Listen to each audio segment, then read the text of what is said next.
नमस्कार दोस्तों, यूनिवर्स अनंत और रहस्यमय है, जिसमें सभी Galaxy, star, planet, space time और एनर्जी शामिल है। यूनिवर्स की उत्पत्ति बिग बैंग से शुरू हुई, जिससे यूनिवर्स का विस्तार हुआ और समय के साथ साथ इसमें खगोलीय पिंड बने। लेकिन इन सब के बावजूद यूनिवर्स लगातार फैल रहा है। यूनिवर्स की फैलने की रफ्तार आखिर वैज्ञानिकों के लिए एक चुनौती क्यों बन गई, आज यही सब जानेंगे इस यूनिवर्स के बारे में इस वीडियो के माध्यम से।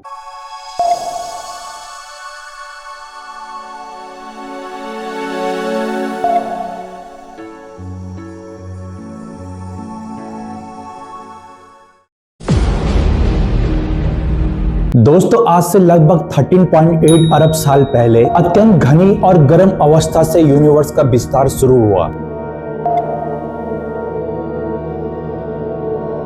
इसके बाद समय के साथ साथ इसमें आकाशगंगाएं, तारे, ग्रह और अन्य खगोलीय पिंड बने। दोस्तों, एक ताजा रिसर्च के अकॉर्डिंग दुनिया में उस समय हलचल मच गई जब वैज्ञानिकों ने ऐलान किया कि यूनिवर्स की फैलने की रफ्तार तेजी से बढ़ रही है। यूनिवर्स के विस्तार की रफ्तार दशकों से वैज्ञानिकों के लिए एक चुनौती बनी हुई है। वैज्ञानिकों ने एक रिसर्च में पाया कि जिस रफ्तार से गैलेक्सी दूर जा रही है वो उम्मीद से कहीं ज्यादा है। साल 1929 में एडविन हबल ने यूनिवर्स के विस्तार को पहचाना। इस विस्तार की दर को हबल कांस्टेंट कहा जाता है। एक्चुअल में हबल कांस्टेंट यूनिवर्स की विस्तार की दर को दर्शाता है और ये बताता है कि आकाशगंगाएं हमसे कितनी दूर है, वे उतनी ही तेजी से हमसे दूर जा रही है। इसमें हबल का नियम बड़ा सिंपल सा है, U = h0 × d। U indicate करता है आकाशगंगाएं की हमसे दूर जाने की स्पीड किलोमीटर प्रति सेकंड में। h0 इंडिकेट करता है हबल कांस्टेंट को किलोमीटर प्रति सेकंड प्रति मेगा पार्सक से, और d इंडिकेट करता है आकाशगंगा की दूरी को। बट हबल कांस्टेंट का नियम निश्चित नहीं है, इसे अलग अलग तरीकों से मेजर किया जाता है। प्रेजेंट में इसकी रेंज लगभग 67 से 74 किलोमीटर प्रति सेकंड प्रति मेगा पार्सक है। 1929 से हबल कांस्टेंट को लगभग कई बार मापा जा चुका है और वैज्ञानिकों की करीब हर पीढ़ी ने इसके सटीक मान को निकालने की कोशिश की, जिससे कि ये समझा जा सके यूनिवर्स के विस्तार की रफ्तार से खगोलीय पिंड की स्थिति क्या है। कुछ शोधकर्ताओं ने पास की गैलेक्सी के आंकड़ों को देखा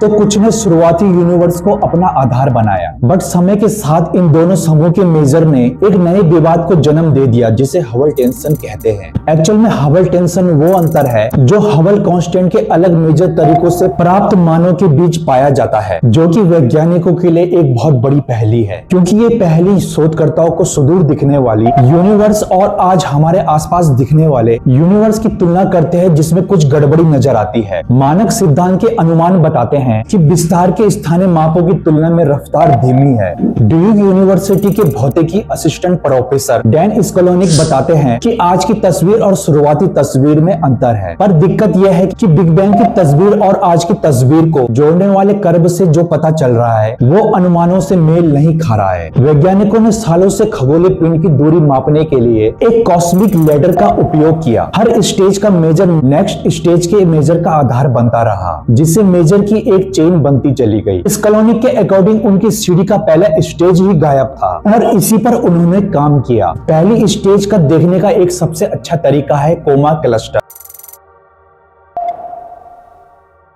coma Cluster 32 crore light years की दूरी पर है और ये दूरी पिछले 40 सालों से मेजर की जा रही बीच की दूरी है,